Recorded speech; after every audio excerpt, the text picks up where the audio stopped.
Okay, am I recording? I think I'm recording, guys. All right, we are live. Well, not live, but you know what I mean. Hey guys, it's DC, and welcome to the Soap Sanctuary, where all soap lovers are welcome, guys. I have been gone for almost a month, but I'm back. This is my Days of Our Lives, not weekend review, but 9/6/22 review. The good old days are back. I'm not gonna bore you guys with a 2-minute story about why I've been gone for almost 4 weeks. I'm just gonna say this in 30 seconds or less. That's why I've been gone for almost a month. Death in the family and work. All right, now that we got that out of the way, let's get into this review, all right? Our Days of Our Lives review, the good old days are back, all right? I first want to talk about how Days is one of the best soaps on the airwaves right now, personally. Let's talk about it for a second, guys, because I don't know what was going on in GH for the past 2 weeks, and I commented on Albert's Live where I said GH reminded me of a bootleg Guiding Light. Just because they had the annual Quartermaine family picnic, which is weird that you have the whole hospital community come into your house. Security issues, anyone? And the reason why I call it bootleg Guiding Light, because it reminded me of the Bauer family barbecue, right? I get it, they can't do the nurses ball anymore, maybe because of this. So the annual Quartermaine family picnic is like the next best thing, and I'm sure they use the word annual, that lets you know they're planning to do it again next year. It didn't do it for me, and I'm not even gonna touch too much on that, but it reminded me of a bootleg Guiding Light. That's why I call it GH that for the past 2 weeks, so that bootleg Guiding Light feel gave me. But Days has been killing it as a soap. It has been killing it. You know, I have all my notes here. It's twist after every turn, best couples. I'm invested in about 90%, 95% of the storylines on Days right now. The only storyline that I'm not really invested in is the I Had a Child with Daniel Jonas fan club, aka Club Weed and Nicole. Those are the only two storylines I just don't care about. I just don't care about Nicole's deep-seated feelings for Eric. That's the only storyline Days right now I just don't care about. I just don't care about it. GH, on the other hand, I probably don't care about 90% of the storylines. I don't care about Sabrina and Spencer's tears that he was crying in the courtroom. It didn't do anything for me, honestly. I'm starting to not even care about. I just started not to care about half of the characters or storylines at General Hospital anymore. I'm just not. It's like they'll start a storyline and then we don't know when they're gonna finish it. Maybe a year from now, maybe. Who knows? If you're lucky, you know. Days, like I said, they've got me invested in almost 95% of their storylines. And it's been a while since a soap managed to do that. See, this is the problem. Let me talk real quick about you GH fans. Y'all had a problem when Carvelotti was making Olivia psychic on GH and all this other stuff, and you thought the storylines were all over the place. And then now the man left. And now you get 18,000 storylines with no conclusion.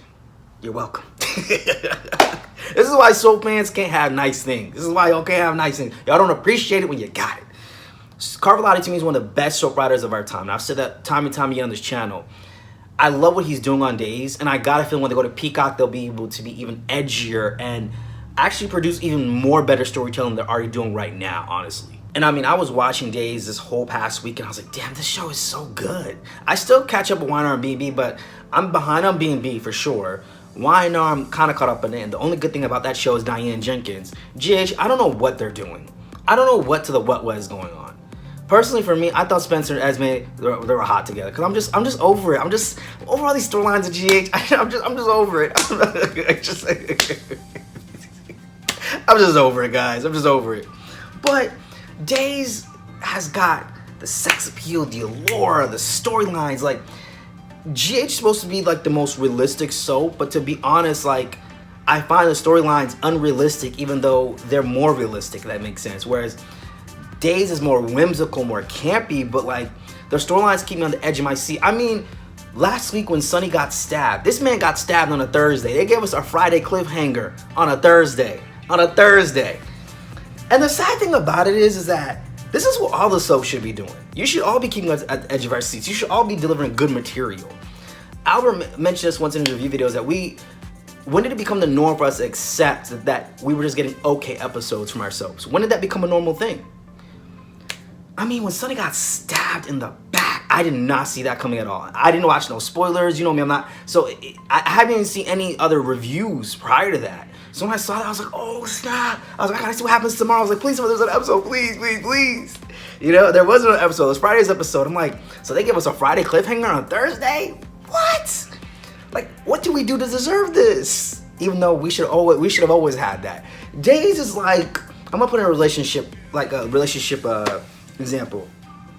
It's like the quality, like let's say, you know, for some of you guys been in bad relationships in the past and you finally meet a good person and you think, oh my God, what did I do to deserve this? And you're not realizing that's how it should have always been. That's how it should have, that's what Days is showing us. Carvalhotti knows how to write for people. You know, the thing is, I was concerned about them going to Peacock for the longest time, but I think they'll do all right. I really do. Because Wynar's writing wouldn't work on Peacock. GH's writing damn sure wouldn't work on Peacock. B&B's writing, hell no. Like, Brooke, Taylor, and Ridge, Love Triangle. The new actress who plays Taylor on The Bold and Beautiful, she's amazing. The problem is, this storyline is 10 years too late. I'm not interested anymore in Brooke, Ridge, and Taylor. I don't care. The actress who plays Taylor is amazing. And it sucks that she's coming in at a time like this, but us as viewers, we're tired. We're tired of that storyline. And I feel like Carvalhotti is actually listening to us fans. I mean, you've got Gabby coming in and this takeover Demara and this power struggle between her and EJ. And you see, that's the thing about Gabby. I wouldn't even call Gabby a villain. She's like a Dorian Lord. Where Dorian on One Life to Live, she was kind of a villain, but not really. She had the Kramer girls that humanized her. She had Blair. She had her daughter Langston and Adriana and Cassie. Those elements humanized Dorian. Where Gabby, those elements are obviously Rafe, her brother, the police commissioner, Sonny and Will, her relationship with them, and of course Ariana. Like, those things humanize Gabby in a sense. Even though she's like this woman who like takes no shizzle from anyone, she's ready to take over the Demara Enterprises. It's a good storyline. You got you got diversity, and let me go down the list, guys. So I feel like I'm going all over the place here. Let me just go down the line here. All right, let me first start off with Katie McLean, who plays Jennifer Horton. I never talk about actors and actresses in a sense. I try to like stick to focus on like the character itself, but Katie McLean is my Jennifer Horton. I'm sorry. Like, I don't know how y'all feel, but to me, she is killing this role. She is killing it as Jennifer Horton. And if any of y'all disagree with me, drop that pin so I can find out which parking lot to meet you in. You know what I'm saying? I'm kidding. But Katie McLean has always killed in any role she's been in. Whether she's played Dixie in All My Children, Rosanna Cabin, As World Turns, now Jennifer Horton. Honestly, just keep her as Jennifer Horton. She's killing it. Every scene, I'm finding it to be so believable. They have the best actors and like the storyline is just going so well on Days.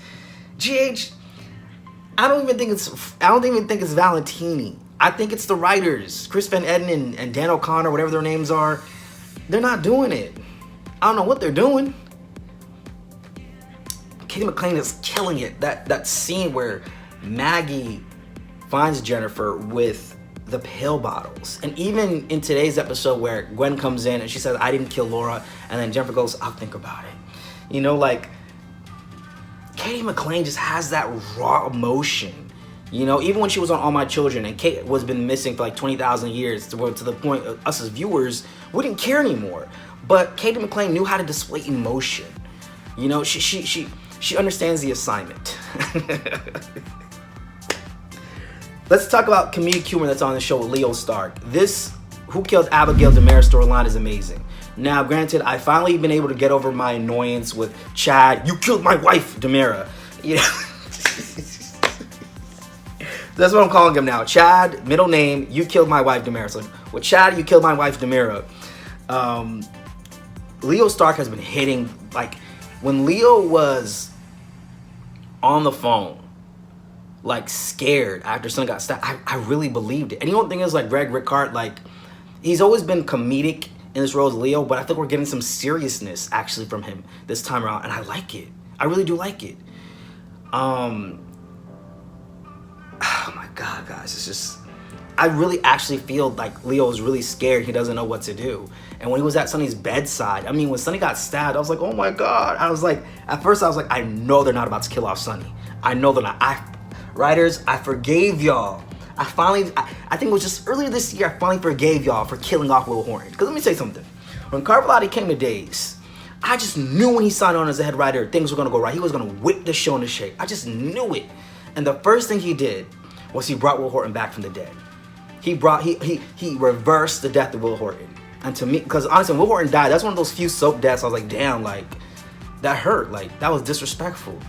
I cried when Will Horton died. Like, when he was being strangled and he was looking up at Ben, like, you know, like, don't choke me, that he couldn't see anymore. He was really being choked out.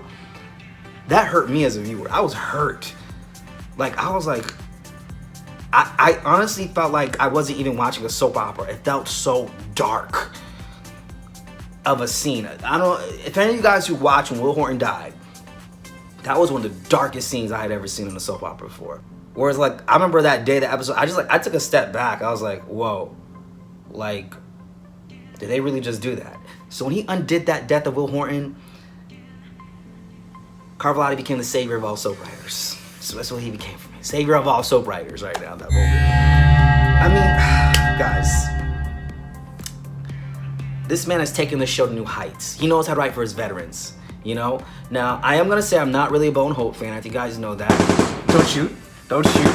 I'm not a Bowen Hope fan, but I do stand 10 toes down for John and Marlena. I stand 10 toes down. I know some of you guys are saying, did you watch the old clips of Bowen Hope? Did you watch the old clips? And I know what some of you guys are going to say. Did you watch the old clips of Bowen Hope? Did you watch the old clips of them from the 80s? I did. I'm not impressed. John and Marlena, Patch and Kayla, yes. But between those two, it's going to go to John and Marlena. That is a good-looking couple right there. That's a good-looking couple. They got it going on. And you don't think about Marlena, she's got a mystique about her. Even after all the crazy stuff she's been through, she's got a little bit of mystery about her. The couples on Days are on fire, honestly. You got Sonny and Will. You've got Chad, You Killed My Wife, Demira. There's a little bit of sexual tension I noticed between Sloan and Rafe. Because let me touch on Rafe real quick, guys.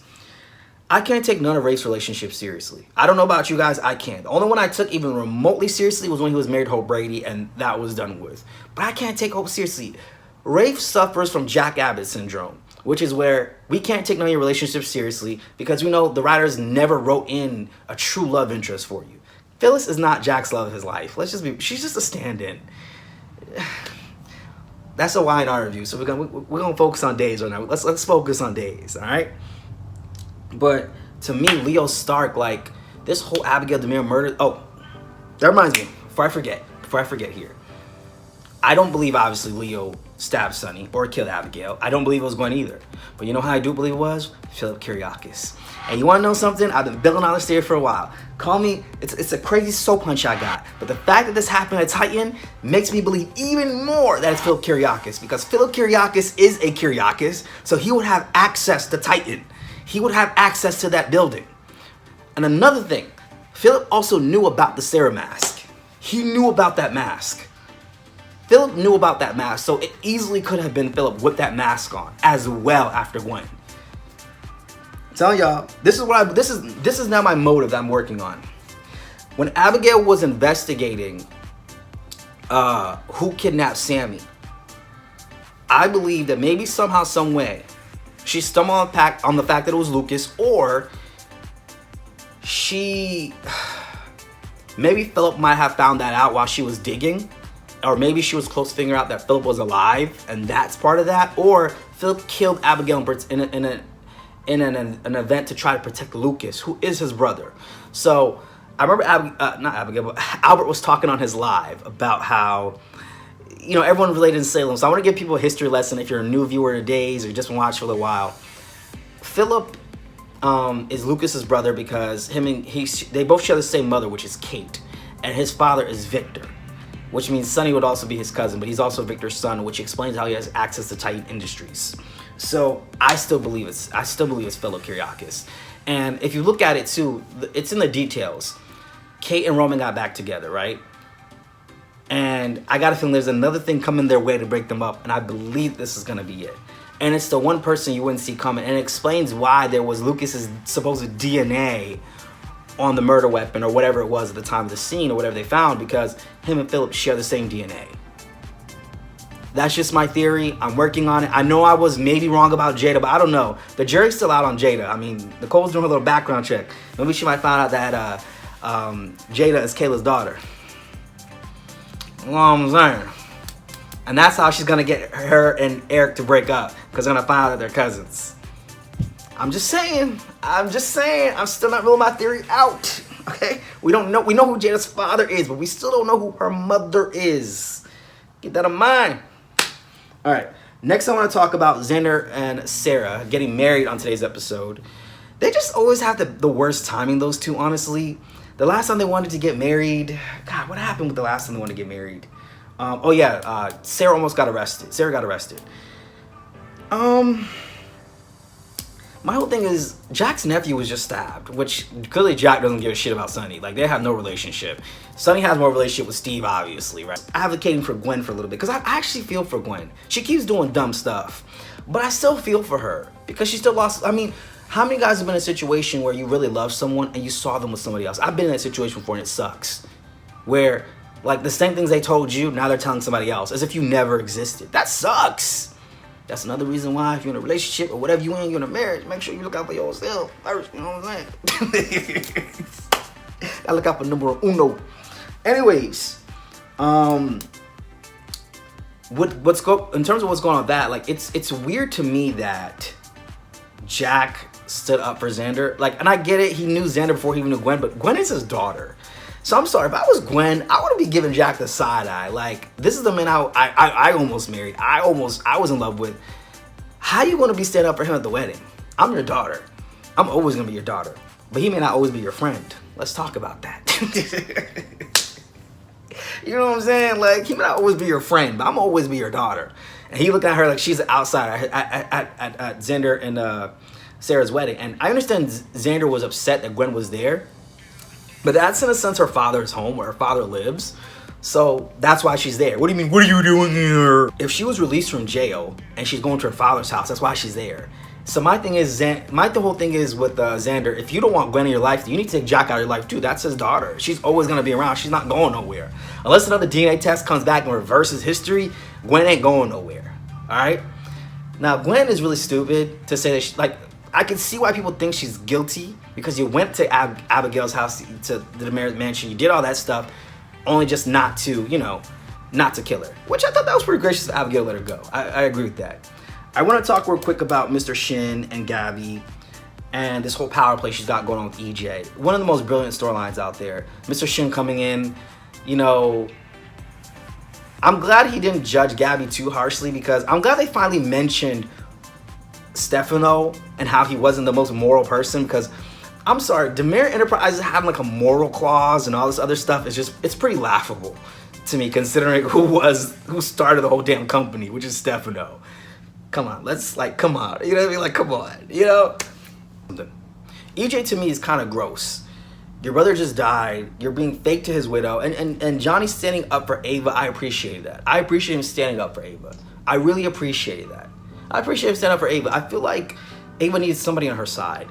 And Shin keeping Jake dead just to keep Gabby around, I mean, I'm not gonna lie, Mr. Shin, that is a good looking man. That is a good, Dave's got, well, I think all the soaps got good looking people, but Mr. Shin is a good looking man. You know, that always happens on a soap. They bring out somebody new and you're like, oh, they look good. And then after a few years, you're over it. Like, oh, okay, that's old news. When they first brought JJ on, everybody was all about it. After I was like, oh, it's just JJ. All right, oh, well.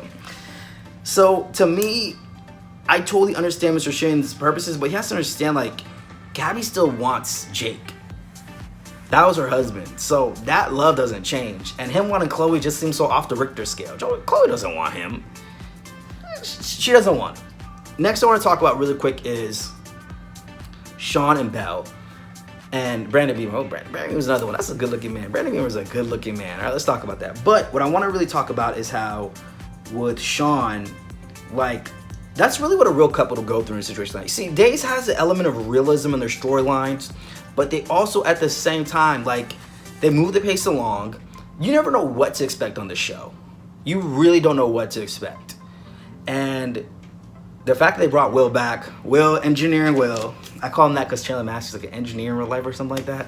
So he comes on the show from time to time to help him out the storyline, move it along, which I appreciate. But to me, this has been one of the best shows on the air right now. Like, Days is must-see TV for me. It's must-see TV. I mean, seeing even the storyline with Jennifer's taking the pain pills and Maggie's there with her, I mean, that was, I don't know, that just felt real to me. That felt so real to me. Of course, a mother who just lost her daughter was trying to put it all together because Chad, you killed my wife Demerara, is losing his mind. You know what I mean? Like, This show is so good, guys. What do we do to deserve this? Well, we should have always had this. We've been in so many bad relationships with these soap operas writers that we forgot what good soap writing looks like. And you see, it's giving Passions, it's giving One Life to Live, it's giving Days of Our Lives circa 2006. It's giving actual soap opera. Nothing has been predictable for me on Days watching it. Like, the only story I don't care about is Nicole waffling over, Eric and Jada, which I think she needs to get over. You're married to Rafe. You need to move on, sis. Other than that, every storyline is actually pretty good on the show. I mean, you never know how something is gonna go on this show. And I'm like, wow, this is what a soap is supposed to be. And this is why I actually think the move to Peacock is actually gonna be one of the best things for them, because I think they'll be able to tell a better storyline. Because I feel like because it's network and it's during the day, there's certain things they can't do. I got a feeling those sex scenes are about to turn up. I'm telling you, I think they're about to turn up on Peacock. That's what I think. They're about to turn up. Now, I understand some of y'all don't want to pay the $4.99, but, some of y'all, if y'all patient, there's certain sites, just wait like a day or two. They won't post on certain sites. You know where to catch them. And that's all I'm saying. That's all I'm saying on that. That's all I'm saying, all right? I personally will pay the $4.99 because it's easier than to catch them on the other places. I'll just say it that way. Billy Philip Kiriakis is the killer, guys. I have said it here first on this channel. When that happens, give me my credit. And just in case my theory about Jada is still true, give me my credit. Give me my credit. Now, writers might make her Kayla's daughter or something, or make her and Eric cousins and reverse things, and then reverse things afterwards so it's not as weird. Or they might just do the whole guy and light thing. They're about to go to Peacock, so I feel when they go to Peacock, them storylines about to eat up. They're gonna do things I think they haven't done before, and they have to because they got to bring in new people.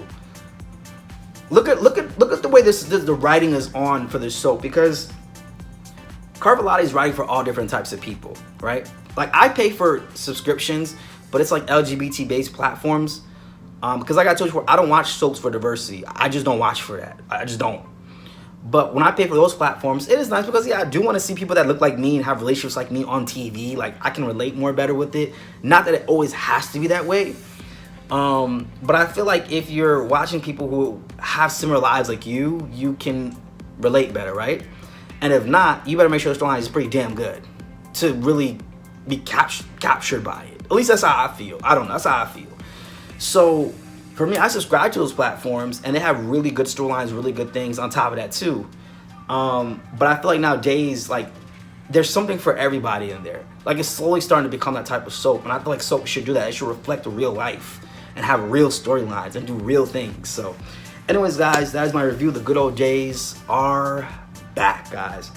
I want to know in the comments below, guys, like, do you feel like Days actually hitting the mark or it's not? Because this is just my opinion, honestly. And if you do feel like it's hitting the mark, which storyline the most are you enjoying right now on Days, guys? Let me know, guys. And I'm gonna come back with the rest of my reviews this weekend. Don't worry, I'm coming back this weekend. So I got some things on the way. And me and Albert have a special surprise coming up. I guess it's good I announced that, right? So we have something we're working on, and it's gonna be a good surprise. I'll give you a hint. One hint. I'll just give one little hint, and I'll call it the Holy Trinity. That's the hint. That's my hint on that. But anyways, guys, this has been a Soap Sanctuary. I'll see you guys in the next one. I'm out.